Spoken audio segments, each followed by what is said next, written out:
Now today it was put everything together, and you got to display what the guys have been working on. So I was really pleased with the attendance at the Wahoo Walk.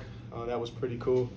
Just the excitement, the energy coming into the stadium. I think the guys really liked that. I saw some smiles. They were excited. I'm just proud overall of the effort. There was a lot of guys that played a lot of snaps all spring, not just today. You're talking about 8, 9 offensive linemen, but they never complained. They just worked. I'm proud of Brennan. You know, he made a decision to come back, and then some of his buddies decided not to come back, but he still stuck with it, and we had to do the best that he could, and I saw him just lead and grow as a leader, and challenge himself to get better in the little things. So there's a lot to be proud of. Overall, I was pleased with the organization. That was probably the biggest thing that I lost sleep over. When you split the teams up and you got special teams and guys on all different special teams, you got guys running from sideline to sideline, putting pennies on to play for the other teams. There were a lot of moving parts, and for the most part up until the end, it was a really clean game. I thought the guys took pride in what I challenged them for. And so for me, today was just looking at the little things. Do I see the little things, as I said before, from a program standpoint with the effort? And I thought the effort was solid. There were times where I had to get on a couple guys, but that's to be said. And I told them at halftime I wanted to see who was going to strain. Because today the weather was up, there was a lot of snaps, it was competitive, coaches were off the field, there's a lot of moving parts, a lot of distractions. So I thought overall that just with the operation, it went about as good as it could have, considering the first time and everybody being split up. Tony, there weren't a lot of holes, at least in the first half, to run through, but you remained committed to the run. Was that the intent coming in, that no matter how it was going, you're going to keep running? It's a mindset. As I've said, we want to be balanced, and for us, it's not just statistically balanced. It's a mindset, and I thought that the schemes were a little bit tougher to run. The inside zone, especially when your quarterback's not able to neutralize that defensive end with the pull, and obviously we weren't asking Brendan to do a ton of that. So early on, I wanted to see the backs compete, and I thought there were a couple situations that the offensive line did good enough just to get them to a one-on-one, and we didn't win those one-on-ones in the first half. So that would be a great opportunity for us to go back and challenge those guys, and that's what running the football, being effective is. A great running back, he makes the offensive line right. And I think these guys are capable. They just got to develop that mindset that I don't care how it's blocked, I'm going to get 4 yards. That's my mindset. And so we wanted to force that. And proud of Paris. Paris was a guy that had a hamstring and was out for a while, and we didn't know if he was going to get back in time. And then we started doing some more outside zone where there's usually a little bit more risk reward. The reward being that people are moving, and it was later in the game, and you had some backups in there, but there was some creases. I thought he ran the ball pretty good. Then we got to some counter scheme, which helps a little bit. But some of the stuff in the first half was more, hey, let's just go try to force the issue and start developing or just continue to push that mindset of running the football. Tony, last time we saw Brennan and the offense, it was air it out, a lot of big deep balls. I know today you were focusing on the run game, and obviously the line is a work in progress, but do you feel like that part of the offense is still there, and is it coming along the way you want? With what Rudd was doing, on defense, there weren't as many shots down the field just because they were sitting back there at 8 yards, and it's hard to run by him. So we were going to take what he was going to give us. I think that'll definitely be there, as we get into fall camp and really this off season. That's where you develop your timing, because these guys are going to have a lot of coordinated workouts on their own, where they're going to go out and throw, and then they're going to do some team related stuff without the coaches. And then we've actually NCAA is going to give us 2 hours a week to be able to do some skill work.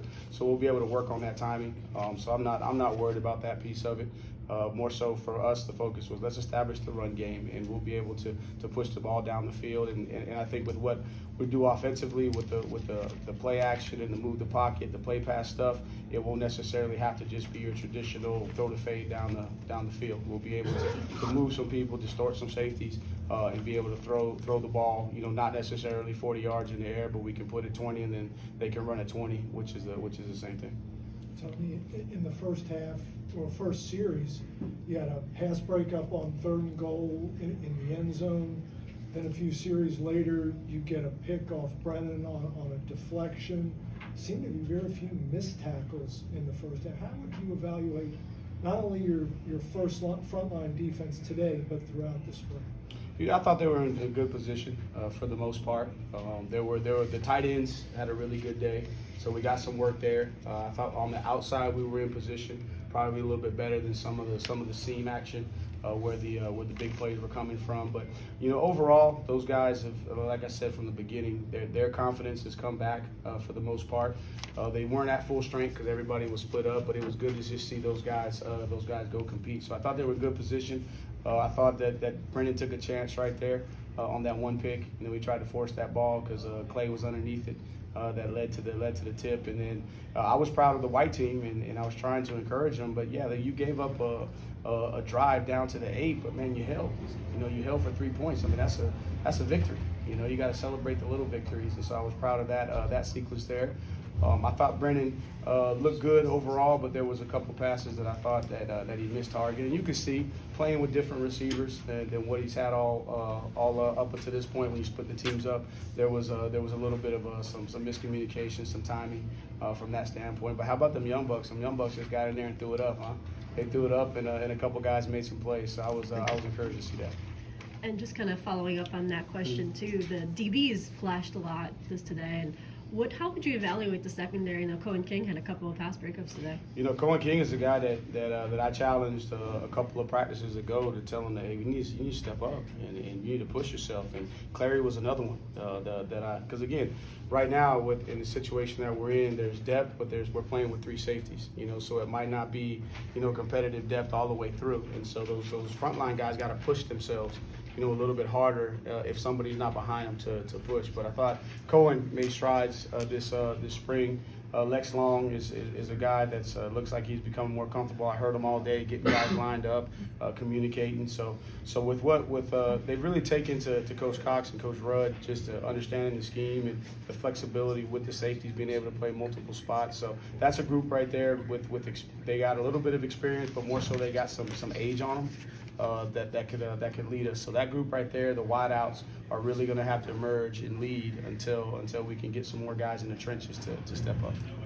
Darius Bratton, you mentioned him before. Yeah. He didn't play today. What's his future look like? Yeah, he'll be good to go and back with us by the time we start when they come back from the summer.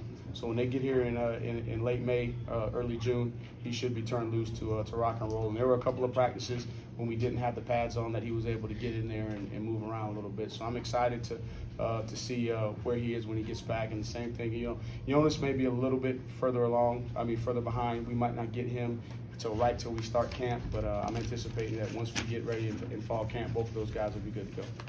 Sonny, when you walked in, you said it kind of sunk in a little bit, right? You're probably had as much information now as you were going to have, at least for a little while here, right? Mm-hmm. I'm just curious, taking back to when spring started, or even before that, where do you feel like you are? Did you get what you needed out of the spring? What did you maybe didn't get that you wanted to get? Where do you feel like you are right now? I feel like I'm about where I expected.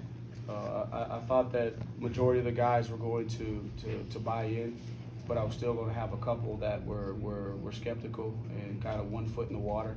And I got a couple of those, and really that was my last message to the guys just now is, hey, we're getting ready, the coach is getting ready to go on the road. This is about to be discretionary time. We got to finish academically, and then we got to come back, and it's on you guys to become a team. And really just challenging those guys that have 1 foot in the water to just jump on in.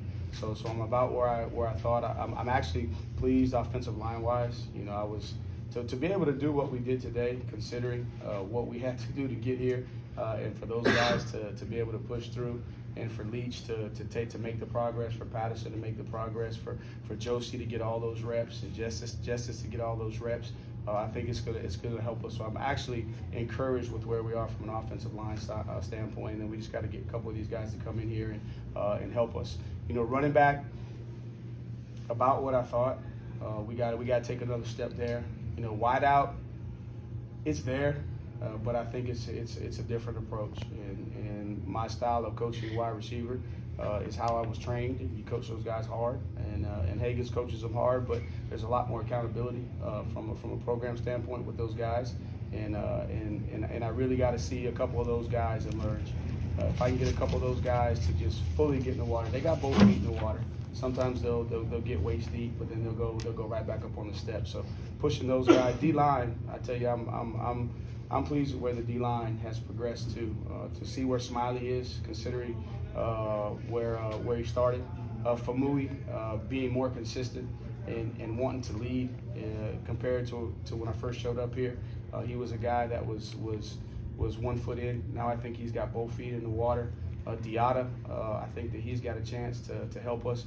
Chico, was pleased with the spring that Chico had. You know, Mike Green is another one that I'm trying to get both feet in the water because he's as talented of an athlete that we have on this football team. So, linebacker, and the linebackers are solid. You know, the linebackers have done a good job. So overall, from a foundation standpoint, you know, I'm about where we thought we would be.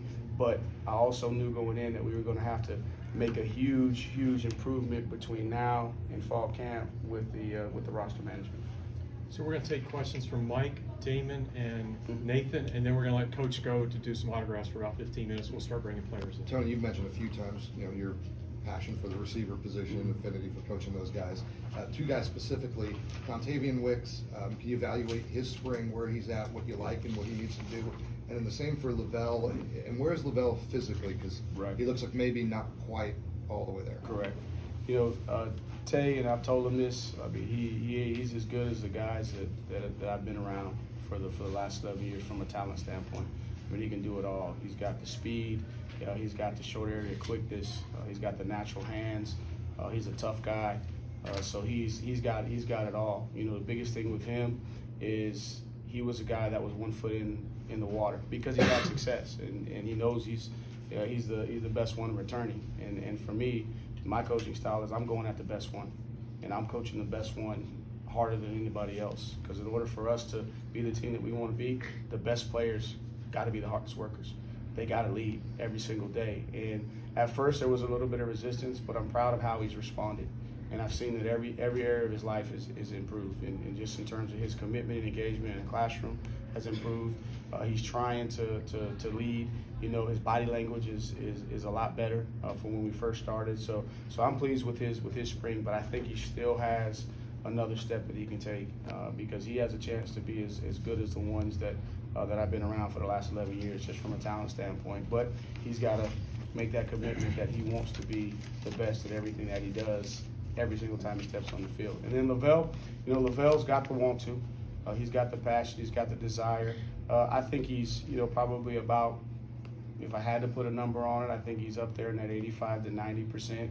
Just and it's probably more mental than it is everything, and he's trying to battle that. But you know, the knee, you know, that's a tough one, and everybody responds differently. But this offseason will be good for him because he'll be able to get in the weight room and really strengthen all the areas around that knee to have complete confidence, and he'll have opportunity to get out there with Brendan and really continue to work on his timing day in and day out. So I anticipate by the time we get ready to roll, barring any issues this offseason, by the time we get ready to roll for fall camp, he'll be back up to 100%. And Wicks, you know, Wicks is a guy, I mean, not Wicks, but I get him and Starling all the time. I confuse those two because they're always together. But Demeek, you know, you see what Demeek can do. You know, Demeek's probably the fastest of the guys that we got. He can run. He's tough. Body catcher a little bit right now, so we got to work on his confidence and consistency using his hands. But man, he's tough. He's got an edge to him, you know, which I like. We just got to polish him up, and I think we polish him up, and we continue to get 8 to progress. Fields, he was a guy that really came on early in the spring, and I think the youth showed a little bit as the spring wore on, a little bit longer spring. You know, he kind of fizzled a little bit, but it was good to see him make a play there to give him some confidence. But he's a guy that's got a ton of ability that can really help us. So there's a ton of potential. There's a ton of talent in that room. That's going to be the group, and I've already told them I'm going to be the hardest on you guys, just because you got a chance, and that position there is all about confidence, and it's all about, and your confidence is built through consistency, day in, day out. To continue with your pool analogy, has Brendan been one of those 2 feet in the pool guys all spring? And I guess, where have you seen the most progress in year 5 for him, spring 5, as a quarterback this spring? Yeah, he's been 2 feet in since the beginning, before we even started practice, he would come in on his own and watch film, and he was eager to get the installation. He was eager to get the formations and start learning the concepts. And where I've seen him progress is, Brennan is an instinctual player. We know that. And last year he played, off a lot of instincts and just feel. I think he's become a little bit more detail-oriented and in understanding progression reads, leverage reads, management of the game is an area where I'm really challenging him to grow. Leadership, he's a guy that he's got fire to him, but he a lot of times likes to keep that fire to himself. I'm starting to see him transition that to, them great quarterbacks, man, they talk to their guys. They talk to their guys, and everyone has a different approach in how they talk to their guys, but I'm seeing him, start to talk more to his guys and communicate to really, really, really strengthen the relationship between him and his skill guys. And Tony, I want to ask you about one of those defensive linemen. You said that you really like what that group has. Ben Smiley is a guy who's, kind of in his third year, and he's kind of, how did you see him progress this spring? What kind of impact did he have on the defensive line? I think that he's a guy that's probably the most versatile of all the D linemen. He could play out as a 5 technique, and he's powerful enough. He's got enough speed, and he can transition speed to power to put some pressure on the tackles. But then he's also got the ability to go inside. He's strong enough, physical enough to go inside and be like a Jonathan Allen. Not saying he's Jonathan Allen, but when I remember getting ready for Jonathan Allen, you see him at 5 technique, and then on third down he went in there on a 3 technique, and then they isolated the nose and got the guard one-on-one, and it wasn't even a chance. So he's got that kind of flexibility and versatility, and he's another one that was a guy that kind of was 1 foot in, and then once I saw him jump in, again, everything in his life improved, man. Just his engagement, and it shows out of practice. I mean, I don't know if you guys were able to tell it, but he was disruptive, man. He was always around pushing the pocket, getting close to that quarterback. Had a couple TFLs, getting in the backfield. So definitely proud of Smiley, and he was one that I challenged, and he had to make a decision. And the decision was, you're either fully going to commit or you're not going to make it because it's going to be too hard, and I'm not going to relent, right? Because you got too much ability, you got too much potential, and I want to pull it out of you. But you can't resist, right? You got to trust the process. And once he started trusting the process, everything about him improved. Great, thanks. We'll have